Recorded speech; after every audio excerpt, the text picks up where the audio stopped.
नमस्कार बच्चों, आज हम लोग वर्ण विच्छेद के बारे में इन डिटेल में पढ़ेंगे।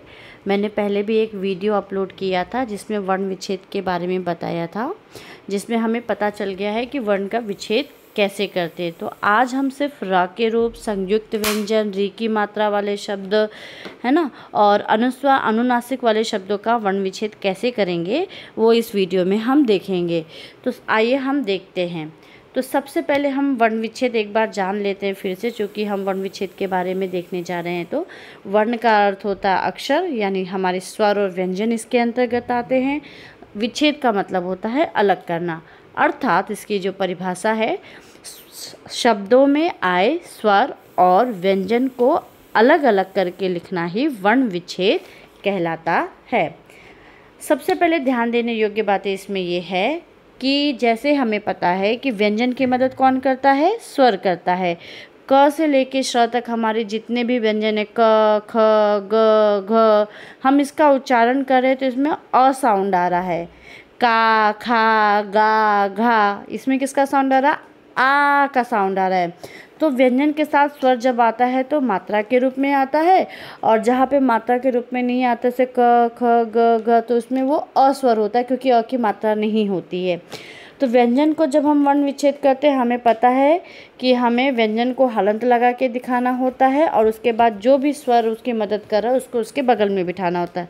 पर स्वर जो होता है, स्वर को कभी भी हम हलंत लगा के आधा नहीं दिखाते हैं, क्योंकि स्वर जो होता है वो स्वतंत्र होता है, उसे कोई दूसरा व्यंजन या कोई दूसरा वर्ण उसकी मदद नहीं करता है।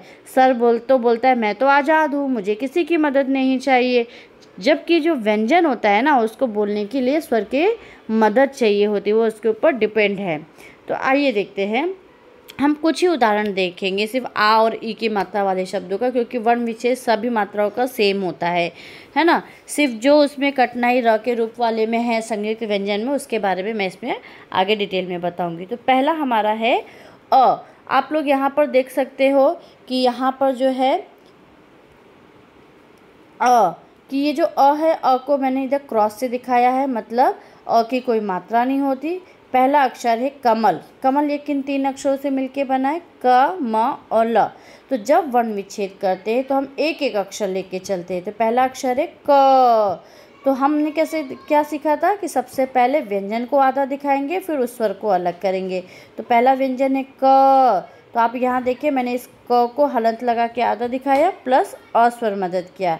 फिर दूसरा अक्षर है म। तो हमने यहाँ म को हलंत लगा के दिखाया और सेम वैसे ही ल का। अब दूसरा शब्द होता है अजगर। जैसा कि मैंने बताया था कि स्वर में मात्रा नहीं लगाते, कई बार ऐसे शब्द आते हैं जिसमें स्वर अपने मूल रूप में होता है। तो देखिए यहाँ पे अजगर में जो अ है वो हमारा क्या है, स्वर है, वो अपने मूल रूप में आया है, ना कि व्यंजन के साथ आया है। तो जब वर्ण विच्छेद करते तो आप देखिए यहाँ पे मैंने अ को वैसे ही लिख दिया है, कोई हलंत नहीं लगाया, कुछ भी नहीं किया, वैसे ही लिख दिया, और तुरंत मैं आगे दूसरे वाले अक्षर यानी ज पे पहुँच गई हूँ। तो ज का वर्ण विच्छेद क्या है, ज प्लस अ सेम ग और र का है। अब दूसरा हम आते हैं आ की मात्रा वाले शब्द। आ की मात्रा यानी आ की मात्रा कैसी होती है, एक स्टैंडिंग लाइन, एक खड़ी पाई। पहला उदाहरण है कागज। तो यहाँ पे देखिए का, तो पहला व्यंजन है हमारा का। तो यहाँ पे हम देख सकते हैं कि जो का है, तो क को व्यंजन है इसलिए हमने उसको हलंत लगा के दिखाया प्लस आ, सेम वैसे ग और ज का। अब दूसरा हमारा जैसे स्वर मूल रूप में है आम, तो आ को हमने वैसे ही लिख दिया और म का वर्ण विच्छेद कर दिया।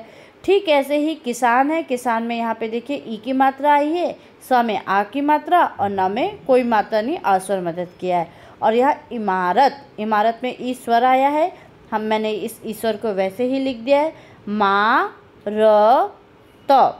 तो ऐसे ही बाकी ही जो भी मतलब शब्द है उसमें अगर स्वर, जिस भी स्वर की मात्रा आ रही है, हमें वर्ण विच्छेद करते समय सबसे पहले व्यंजन को हलंत लगा के दिखाना होगा, प्लस जो स्वर मदद कर रहा है उसको उसके बगल में बिठाना होगा।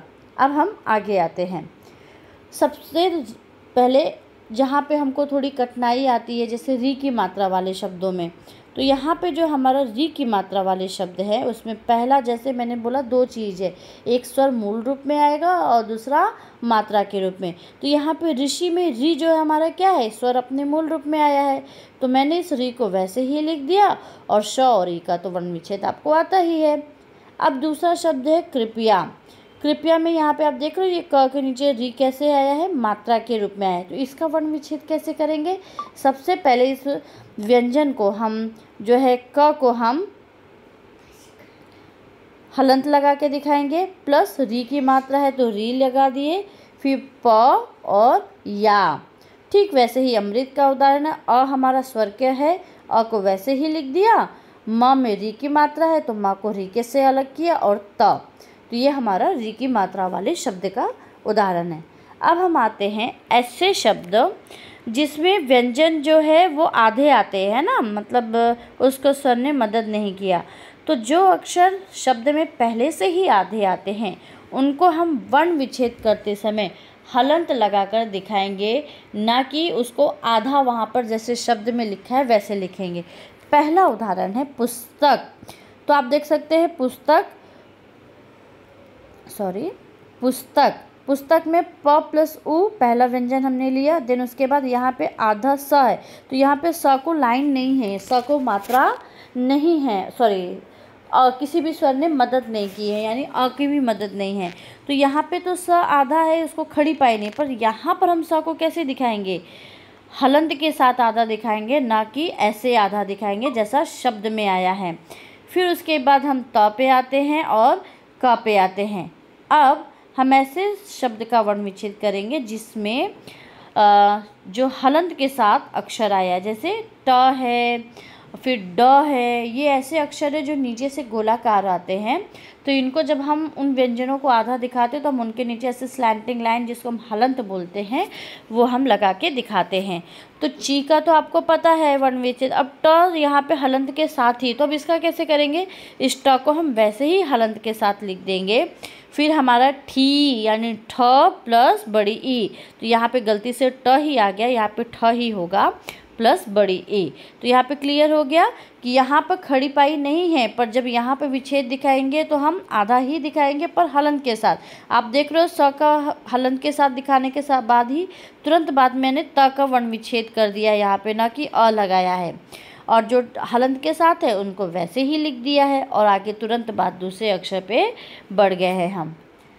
अब आते हैं ऐसे शब्द जो संयुक्त व्यंजन होते हैं। संयुक्त व्यंजन हमारे क्या कौन कौन से होते हैं, छ, त्र, ज्ञ और श्र, ये हमारे 4 संयुक्त व्यंजन होते हैं। संयुक्त का मतलब क्या होता है, मिलना, व्यंजनों का मिलना, यानी ऐसे व्यंजन दो व्यंजनों के मेल से बनते हैं। जैसे क्ष, यहाँ आप देखिए क्ष हमारा क्या है, क और श दो व्यंजन से मिलकर बना है, पर यहाँ पे आप देख सकते हो कि मैंने श को हलंत लगा के अ नहीं लिखा है, क्योंकि सिर्फ दिखाने के लिए कि ये दो व्यंजनों को मिलके बना है। अगर वर्ण विच्छेद करेंगे तो अगर छ आया है तो क्ष का हम क हलंत स हलंत प्लस अ भी करेंगे, अगर वहाँ पे अ का साउंड है। अगर अ का साउंड नहीं है, कोई मात्रा है, तो उस मात्रा को हम प्लस करके आगे लिखेंगे। त्र, त और र, ज्ञ, ज और य, श्र, श और र। तो जब आप संयुक्त व्यंजन वाले शब्दों का वर्ण विच्छेद करेंगे तो आपको सबसे पहले इनके बारे में क्ष, त्र, ज्ञ और श का ये आपको पता होना चाहिए कि ये किन दो व्यंजनों को मिलके बने हैं, और वर्ण विच्छेद करते समय आप उनको वैसे ही दिखाएंगे। फॉर एग्जाम्पल अक्षर में अ हमारा स्वर है, वैसे ही लिख दिया क्ष। श किन दो व्यंजनों को मिलके बना है, क और श। देखिए यहाँ पे मैंने लिखा है क और श, चूँकि यहाँ पे कोई मात्रा नहीं है यानी अ स्वर ने मदद किया, तो क श प्लस अ, देन आखिरी अक्षर है र। ठीक वैसे ही त्रिशूल में त और र दो व्यंजन को मिलके बना, लेकिन यहाँ पे मात्रा किसकी है, ई की है, तो यहाँ पे हमने ई कर दिया, तो त प्लस र प्लस ई, ये हमारा आगे शूल का है। सेम वैसे ही ज्ञानी और श्रमिक का भी वर्ण विच्छेद है। तो इसके लिए आपको संयुक्त व्यंजन ये आपको याद करना होगा। अब हम आते हैं अनुस्वार और अनुनासिक वाले शब्दों के वर्ण विच्छेद पे। अनुस्वार यानी जो अ के ऊपर जो बिंदु होती है जिसको हम अंग बोलते हैं। अनुनासिक यानी जो हमारा चंद्र बिंदु होता है, और चंद्र बिंदु हमारे किसी भी व्यंजन के ऊपर आता है, जैसे चांद है, कुआं है ना, तो वो किसी भी व्यंजन के ऊपर आता है, तो हमें उनका वर्ण विच्छेद करने आना चाहिए।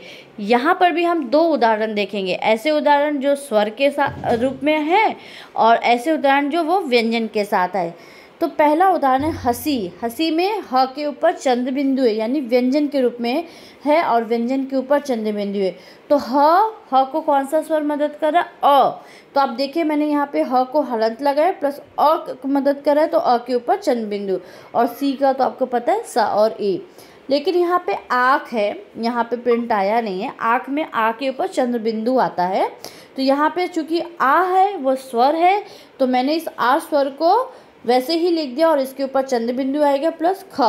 सेम वैसे ही मंगल, अब यहाँ पे व्यंजन के ऊपर अंग आया है, तो म को हलन अ और अ के ऊपर बिंदी अंग ग और ल। तो ऐसे हम अनुस्वार और अनुनासिक वाले शब्दों का वर्ण विच्छेद करेंगे। अब आते हैं र के रूप वाले शब्दों का वर्ण विच्छेद। र के रूप वाले शब्द आपको पता है, र के हमारे 4 रूप होते हैं। एक तो यहाँ पे र अपने मूल रूप में होता है, जैसे कि यहाँ पे देखिए रात। दूसरा हमारा र होता है रेफ, यानी वो शब्दों के ऊपर लगता है, जैसे सर्प और चर्च। लेकिन एक बात ध्यान देनी है कि ये जो हमारा रेफ जो अक्षरों के सर पे लगा हुआ है ना, सी के जैसे आपको दिख रहा है, वो हमेशा आधा ही होता है। उसको कभी भी कोई भी स्वर मदद नहीं करता है, इसीलिए वो अक्षरों के सिर पर जाकर बैठता है, यानी उसको अस्वर बिल्कुल भी मदद नहीं करता है। बाकी के हमारे यहाँ के जो र है और पदेन में जो एक सिंगल पदेन है और दूसरा जो यहाँ पर ट्रक में जो हंस पदेन है, जिनको 2 पैर है, पदेन का मतलब होता है पैर, 2 पैर, ठीक है।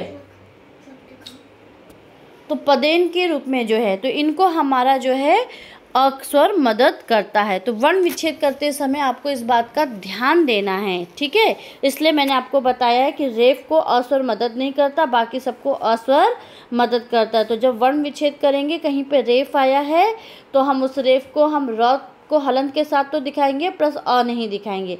आइए उदाहरण देखते हैं। कर्म। कर्म, एक और चीज़ जाननी है कि कभी भी जो रेफ होता है, हम जिस अक्षर पे उसका उच्चारण करते हैं वो उस अक्षर पे रेफ ना लग के ठीक उसके बाद वाले अक्षर के सिर पे बैठता है। जैसे कर्म, क पे हम र का उच्चारण कर रहे हैं, तो वर्ण विच्छेद करते समय क के बाद र आएगा, ठीक है। लेकिन म के ऊपर रेफ गया है, क्योंकि उच्चारण तो क पे हो रहा है और वो आधा है, इसलिए क पे उच्चारण होने के बाद वो ठीक उसके बाद वाले अक्षर के सिर पे जाकर बैठेगा। तो देखिए यहाँ पे कर बोले तो क प्लस र, और मैंने बताया है यहाँ पे कि र रेफ आधा है, इसलिए मैंने प्लस अ नहीं लिखा है, तुरंत मैंने म का वर्ण विच्छेद कर दिया। तो क और र हमारा कर हो गया और म हो गया। अब हम आते हैं दूसरे उदाहरण पे, प्रणाम। यहाँ पे देखो, जो आप देखिए यहाँ पे जो एक प के नीचे जो लाइन लगी हुई है, ये हमारा र का एक रूप है। यहाँ पे एक सिंगल पैर के रूप में आया है, सिंगल पदेन है। तो प और र का साउंड आ रहा है, प्लस किसका? अ। देखो यहाँ पे र में अ है, मैंने बोला था सिर्फ रेफ वाले में जो है अ मदद नहीं करता, बाकी में अ मदद करता है, इसलिए प र और अ, ये प्र प्लस राम का है। Then truck. ट्रक में ट्र बोल रहे हैं, तो पहले ट को हलन, फिर र को हलन और फिर अ है, क्योंकि कोई दूसरा स्वर की मात्रा या नहीं है, यानी अ स्वर मदद किया, फिर क। तो इस बात को आपको याद रखना है कि रेफ को कभी भी अस्वर मदद नहीं करता है। तो वर्ण विच्छेद करते समय हम सिर्फ र को हलंत के साथ दिखाएंगे उस उच्चारण को, रेफ को, पर हम वहाँ पे प्लस अ नहीं लिखेंगे, ठीक है। तो मुझे उम्मीद है बच्चों आप लोगों को समझ में आया होगा, और वर्ण विच्छेद का ये टॉपिक अभी यहाँ पे कंप्लीट हो गया है। आप लोग और भी कुछ किताबों से कुछ शब्दों को निकालो जो र के रूप वाले हैं, संयुक्त व्यंजन वाले हैं, आधे अक्षर वाले हैं, अनुस्वार अनुनासिक वाले हैं। तो जितने आप उदाहरण को हल करोगे, उतना ही जो भी डाउट है आपका धीरे धीरे वो क्लियर होते जाएगा। तो तब तक के लिए धन्यवाद।